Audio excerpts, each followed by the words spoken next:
Good morning students. BEd second year के paper knowledge and curriculum ज्ञान और पाठ्यचर्या के अंतर्गत हम लोग ज्ञान के निर्माण के बारे में बात कर रहे थे। आज हम शुरू करने वाले हैं ज्ञान का संचार कैसे होता है, ज्ञान के संचार के लिए कौन माध्यम है और इसका संचार किस रूप में कैसे होता है। बात यहाँ पर समझने की ये है कि ज्ञान का संचार क्या है, किसे कहेंगे ज्ञान का संचार। संचार करने का मतलब है कि एक विषय या परिस्थिति में सीखे गए ज्ञान को दूसरे विषय या परिस्थिति में उपयोग में लेकर आना ज्ञान का संचार कहलाता है। ज्ञान संचार में शिक्षक और छात्र की भूमिका, क्यों कि ज्ञान का संचार मूल रूप से शिक्षक और छात्र के बीच ही होता है, इसलिए इसमें शिक्षक व छात्र की भूमिका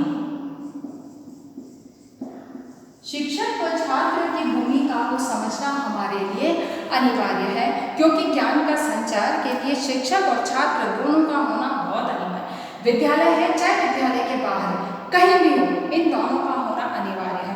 अगर सिखाने वाला नहीं है तो व्यक्ति कैसे सीखेगा, और यदि कोई सीख रहा है, सीखने वाला है और सिखाने वाला नहीं है तो व्यक्ति कैसे सीखेगा। यानी कि दोनों ही परिस्थितियों में अगर सिखाने वाला और सीखने वाला नहीं है तो वो किसे सिखाएगा, और सीखने वाला और सिखाने वाला नहीं है तो वो कैसे सीखेगा। इसीलिए ज्ञान संचार की प्रक्रिया में शिक्षक और छात्र दोनों की महत्वपूर्ण भूमिका होती है। अब ये दोनों किस तरह से ज्ञान का संचार करते हैं और किस तरह से अपनी भागीदारी निभाते हैं, तो सबसे पहला आता है शिक्षण विधियों का।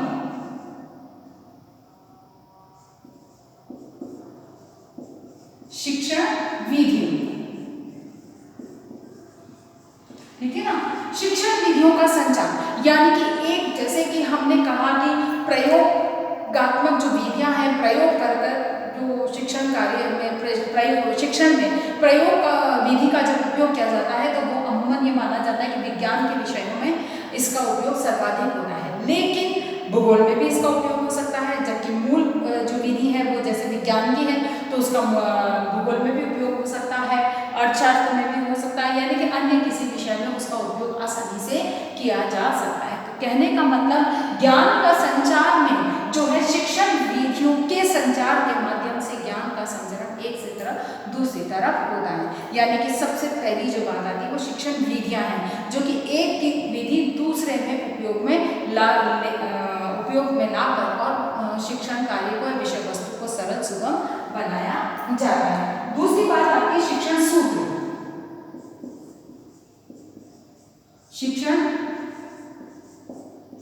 शिक्षण सूत्र क्या है? सरल से कठिन की ओर जाना या ज्ञात से अज्ञात की ओर जाना, जैसे ये सूत्र हैं। तो इन सूत्रों के आधार पर शिक्षण का उपयोग करना, यानी कि एक विषय से दूसरे विषय को सरलता स्वरूप प्रदान करने के लिए इन शिक्षण सूत्रों के माध्यम से ज्ञान का संचार शिक्षक और छात्र दोनों के द्वारा किया जाता है। दूसरी बात आती है शिक्षण सिद्धांत। सिद्धांतों के द्वारा शिक्षण का संचरण होता है, क्योंकि इसमें सिद्धांत जो दिए गए मनोवैज्ञानिक दृष्टिकोण से जिन सिद्धांतों का उपयोग किया जाता है कि व्यक्ति सीखने के लिए जैसे प्रयत्न और भूल के माध्यम से सीखता है, तो इसका उपयोग करते हुए ज्ञान का एक से दूसरे स्थान पर उपयोग में लाया जाता है या उसका हस्तांतरण होता है। अर्थात शिक्षक बालक को उन्हीं प्रक्रियाओं के माध्यम से सिखाने का प्रयास करता है और बालक उसी के आधार पर सीख कर और ज्ञान की प्राप्ति करता है। फिर बात आता है पाठ्यक्रम के संचरण में।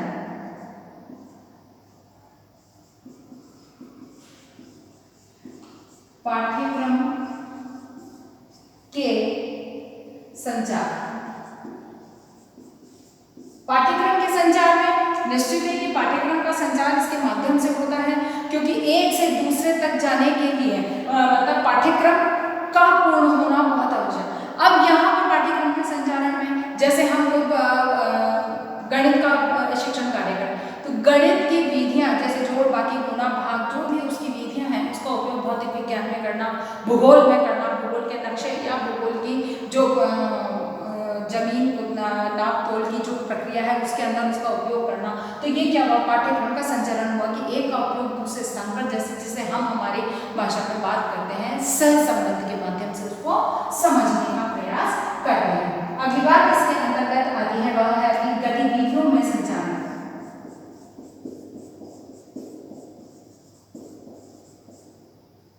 गतिविधियों में संचालन, ठीक है ना।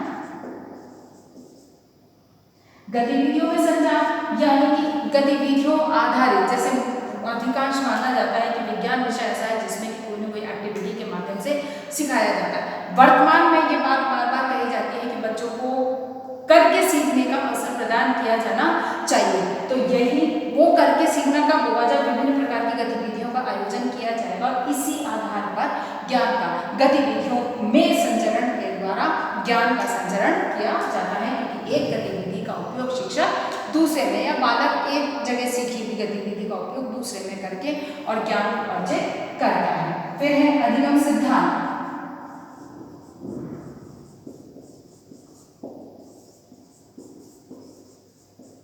अधिगम के लिए जो सिद्धांत दिए गए, जैसे पावलोव ने, थॉर्नराइट ने, इन्होंने जो अधिगम सिद्धांतों का उपयोग किया है या सिद्धांत प्रस्तुत किए हैं, उनके आधार पर ज्ञान का संचरण होता है और शिक्षक उनका उपयोग अपने शिक्षण कार्य में करता है। उनका प्रयास उसका यही रहता है कि इनके माध्यम से शिक्षण को सरल और आसान बनाया जाए।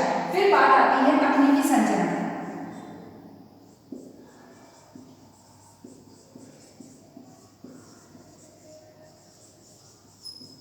तकनीकी संचरण यानी कि इसके अंदर तकनीकी के माध्यम से, जैसे टीवी आदि के माध्यम से, एपिडास्कोप के माध्यम से, प्रोजेक्टर के माध्यम से हम शिक्षण को हस्तांतरित, शिक्षण कार्य को प्रभावित करते हैं, यानी कि सरल बनाते हैं। अधिगम हस्तांतरित होता है। फिर कौशल, शिक्षण कौशल, शिक्षण कौशल, जैसे कि ड्राइंग में बच्चे को लाइनें डालना लिखना सिखाया कि लाइनें कैसे बनाई जाती है, तो इन्हीं लाइनों का जो उसका प्रशिक्षण प्राप्त किया उसने, तो बालक गणित के अंदर त्रिभुज, आयत आदि बनाने में इनका उपयोग करता है। यानी कि एक जगह सीखे गए शिक्षण कौशल का उपयोग दूसरी जगह पर सरलतापूर्वक करना ज्ञान का संचरण कहलाता है। और इसमें की बात आती है अनुसंधान में संचरण।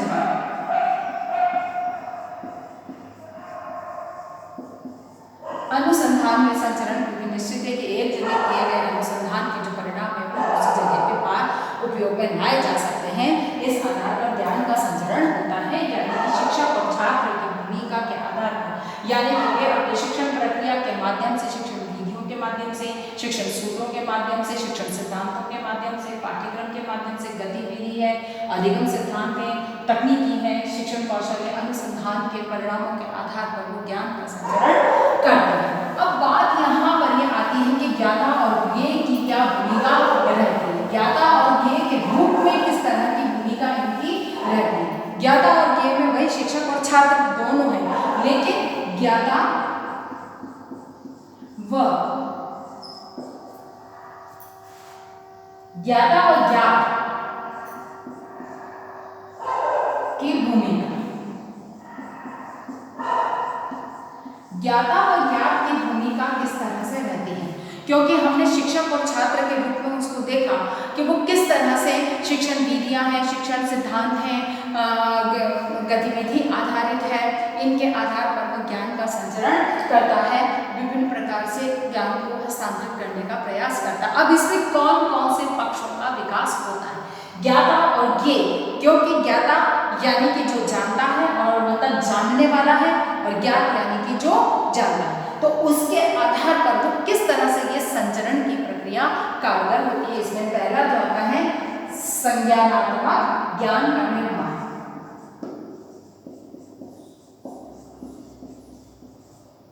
संज्ञानात्मक ज्ञान का निर्माण, ठीक है ना। संज्ञानात्मक ज्ञान का निर्माण होता है, इसमें आपने पहले भी आप पढ़ चुके होंगे जीन पियाजे ने किस तरह से संज्ञानात्मक रूप से बालक का ज्ञान का विकास होता है, तो उस तरह से ज्ञान का निर्माण संज्ञानात्मक रूप से किया जाता है। दूसरा जो इसमें भूमिका आती है वो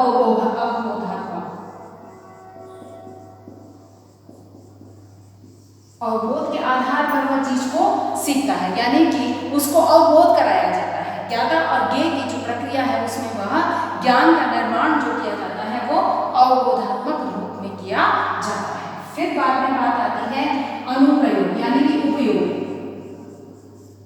उपयोग क्या है कि जो सीखा है उसका उपयोग कैसे करना है। एक परिस्थिति सीखी प्रक्रिया का दूसरी परिस्थिति में किस तरह से उपयोग किया जाता है, इस चीज का प्रशिक्षण या ज्ञान दिया जाना, इसमें ज्ञान के संचरण में भूमिका मानी जाती है ज्ञाता और ज्ञाता की। फिर आता है अभिरुचि।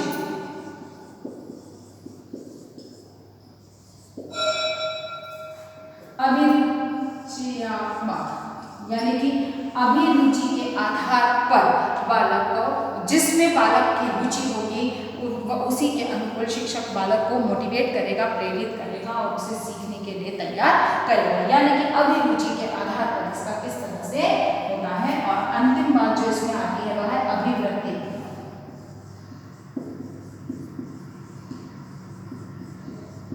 यानी कि अभिवृत्ति का विकास करना का, जहां तक अगर नकारात्मक अभिवृत्ति अगर विकसित हो जाती है तो उस विषय वस्तु को बालक या उस विषय में बालक की रुचि समाप्त हो जाती है। इसीलिए एक सकारात्मक जो अभिवृत्ति का विकास होना बहुत जरूरी है रुचिकर शिक्षण के लिए। इसीलिए ज्ञाता और ज्ञात की भूमिका के रूप में अगर देखते हैं तो हम भावात्मक अवबोध, उपयोग, अभिरुचि और अभिवृत्ति के आधार पर बालक को हम बालक में ज्ञान का संचरण करते हैं। यानी कि इस बात का शिक्षक ध्यान रखता है कि पहले ज्ञान दिया जाए, उसके बाद उसका अवबोध हो और अवबोध के बाद बालक की रुचि उसमें उत्पन्न होगी, तभी वो उसका उपयोग कर पाएगा और उसका एक सकारात्मक एटीट्यूड या सकारात्मक प्रवृत्ति विकसित होगी।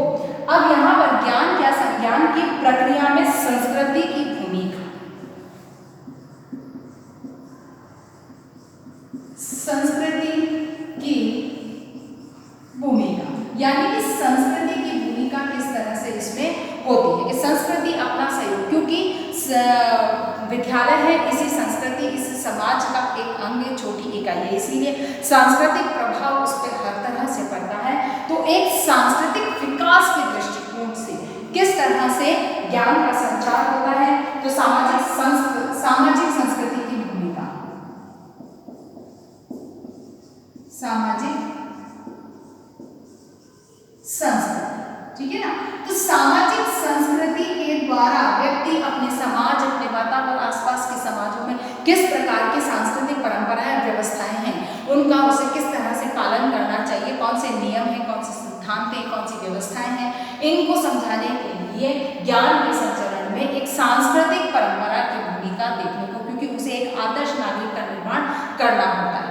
ज्ञान का दायित्व है कि वो व्यक्ति को एक इस तरह का ज्ञान प्रदान करे कि वह एक आदर्श नागरिक बन सके। तो उसके लिए क्या सांस्कृतिक पक्षों पर भी उसे ध्यान देना होगा। तो सबसे पहली चीज है सामाजिक। दूसरी बात आती है विषयगत।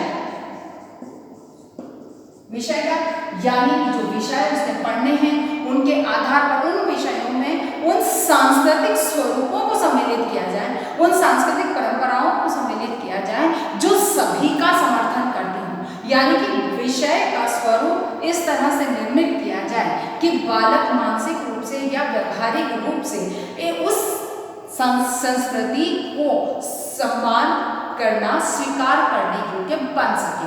अर्थात कहने का मतलब ये नहीं है कि धर्म की शिक्षा प्रदान की जाए या पूजा पाठ का उसको सिखाया जाए, ऐसा मतलब। इसका मतलब यहाँ पर यह है कि इस तरह के सांस्कृतिक मूल्यों को उसके अंतर्गत सम्मिलित किया जाए जो मानव समाज, मानव सभ्यता के विकास के लिए लाभकारी है। अगली बात जो इसमें आती है वह आती है विद्यालय संस्कृति।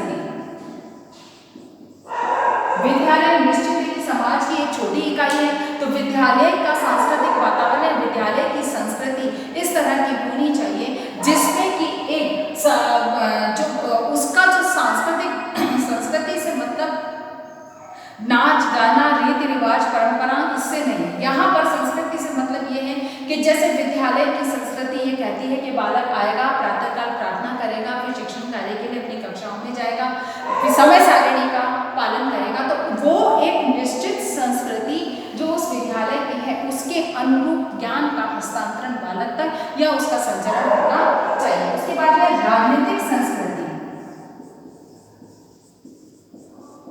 राजनीतिक संस्कृति, राजनीतिक संस्कृति में किस तरह से कार्य करता है? राजनीतिक संस्कृति के अंदर व्यक्ति में राजनीतिक गुणों के विकास के लिए प्रयास किए जाते हैं। अर्थात कि राजनीतिक संस्कृति में इस बात पर बल दिया जाता है कि व्यक्ति, जैसे कि मतदान का है, मतदान का अधिकार है, कितने आयु वर्ष के बालक को व्यक्ति को मतदान देने का अधिकार प्राप्त है। जैसे शिक्षा नीति बनाई जाती है, विभिन्न प्रकार की शिक्षा नीतियां बनाई जाती है। 6 से 14 वर्ष तक के लिए बच्चों के लिए निःशुल्क और अनिवार्य शिक्षा, तो ये सब क्या है? ये राजनीतिक संस्कृति का शिक्षण है, यानी कि किस प्रकार से सरकार नीतियों का निर्माण करती है और किस तरह से इनका पालन करना चाहिए। ये एक राजनीतिक परंपराएं हैं जो कि एक राजनीतिक संस्कृति है, जिसको समझने का या उसको हस्तांतरित करने का प्रयास सांस्कृतिक भूमिका निभाता है ज्ञान के संचरण का। फिर नेक्स्ट आता है आर्थिक संस्कृति। आर्थिक संस्कृति, अब आर्थिक संस्कृति क्या है? यही यहाँ पर जिस तरह से राजनीतिक संस्कृति वैसी आर्थिक संस्कृति है कि बाजार किस तरह से काम करेगा, किस तरह से उत्पादन होगा, किस तरह से उसको बेचा जाएगा, खरीद का मूल्य क्या होगा, बेचने का मूल्य क्या होगा, ये सारी चीजें जो है वो क्या है? आर्थिक संस्कृति का प्रतिनिधित्व करती हैं। और इसी के आधार पर आर्थिक दृष्टिकोण से, जैसे अर्थशास्त्र एक वह विषय है जो इस आर्थिक संस्कृति का प्रतिनिधित्व करता है या इसको हस्तांतरित करने में सहयोग प्रदान करता है। फिर शैक्षिक संस्कृति, निश्चित है कि शिक्षा समाज के लिए एक महत्वपूर्ण या अहम साधन है जिसके द्वारा व्यक्ति ज्ञान प्राप्त करता है, अपनी मानसिक रूप से अपने आप को एक कहना चाहिए कि मानसिक शक्ति का विकास करता है, अपने आप को एक सशक्त व्यक्ति बनाने का निर्माण करता है। इसीलिए शैक्षिक संस्कृति में शिक्षा किस प्रकार की होनी चाहिए, क्यों शिक्षा अनिवार्य है, किस तरह से प्रयास किए जाने चाहिए, बालक को किस तरह से सीखने के अवसर दिए जाने चाहिए, तरीके क्या होने चाहिए, ये सारी चीजें जो आती हैं वो एक शैक्षिक संस्कृति का प्रतिनिधित्व करती हैं और ज्ञान के हस्तांतरण में या ज्ञान के संचरण में अपनी भूमिका निभाती है। धार्मिक संस्कृति, धार्मिक संस्कृति, हालांकि भारत एक धर्मनिरपेक्ष राष्ट्र है, फिर हम बात करेंगे धार्मिक संस्कृति की बात कर रहे हैं तो ये कैसे संभव है? तो धार्मिक संस्कृति का मतलब यहाँ नहीं है कि किसी धर्म विशेष की शिक्षा प्रदान की जाए, सभी धर्मों को समान स्वरूप प्रदान करना, समान महत्व प्रदान करना, ये धार्मिक संस्कृति का अंग है या धार्मिक संस्कृति का मूल मंत्र है। इसी के आधार पर शिक्षा के स्वरूप को निर्धारित किया जाता है, जिसमें कि किसी भी धर्म, संस्कृति, सभ्यता को महत्व नहीं दिया जाता, किसी भी जाति को महत्व नहीं दिया जाता है। सभी धर्मों की जो महत्वपूर्ण बातें हैं, सभी धर्मों की जो उपयोगी बातें हैं, सभी धर्मों की जो कहना चाहिए कि समाज के विकास के लिए महत्वपूर्ण बातें हैं, उन सब का इस्तेमाल या उनको स्थान दिया जाता है, किसी एक धर्म की बात को नहीं रखा जाता। और अगली बात आती है दार्शनिक, दार्शनिक संस्कृति, यानी कि हर क्षेत्र के दार्शनिक विचारधारा अलग अलग होती है। आदर्शवाद कहता है कि मनुष्य को आदर्शात्मक जीवन जीना चाहिए, प्रकृतिवाद कहता है कि जो सत्य है उस पर विश्वास करना चाहिए, प्रयोजनवाद कहता है कि करके सीखना चाहिए। तो ये एक दार्शनिक चिंतन जो है, दार्शनिक विचारधाराएं जो इनके आधार पर ज्ञान के स्वरूप का निर्माण होना चाहिए और इस दार्शनिक संस्कृति के अंतर्गत इसको सम्मिलित किया जाता है, इसी के आधार पर ज्ञान का संचार किया जाता है। फिर वैश्विक संस्कृति, क्योंकि इस समय ये कहा जाए कि दुनिया ग्लोबली बहुत नजदीक आ चुकी, सार्वभौमिक रूप से बहुत नजदीक है, तो हमें हर राष्ट्र, संस्कृति, सभ्यता के बारे में पता होना चाहिए। तो ये वैश्विक संस्कृति जो है वो इस चीज के लिए हमें तैयार करती है। और अंतिम बात जो आती है इसमें आधुनिक संस्कृति, आधुनिक परंपरा क्या है, किस तरह से यह कार्य करती है, आधुनिक विचारधारा क्या करती है, किस तरह का हमारे व्यक्ति को होना चाहिए, किस प्रकार की तकनीकी उसे आनी चाहिए, ये सारी चीजें जो है वो आधुनिक संस्कृति का प्रतिनिधित्व करती हैं और इसी आधार पर ज्ञान का सांस्कृतिक परिदृष्टि से ज्ञान का संचरण होता है। आशा करती हूँ कि मेरी बात समझ में आई होगी और यहीं पर इसी के साथ आपकी फर्स्ट यूनिट समाप्त होती है। इसके आधार पर आपको आज एक प्रश्न करना है कि ज्ञान के संचरण, ज्ञान के संचार,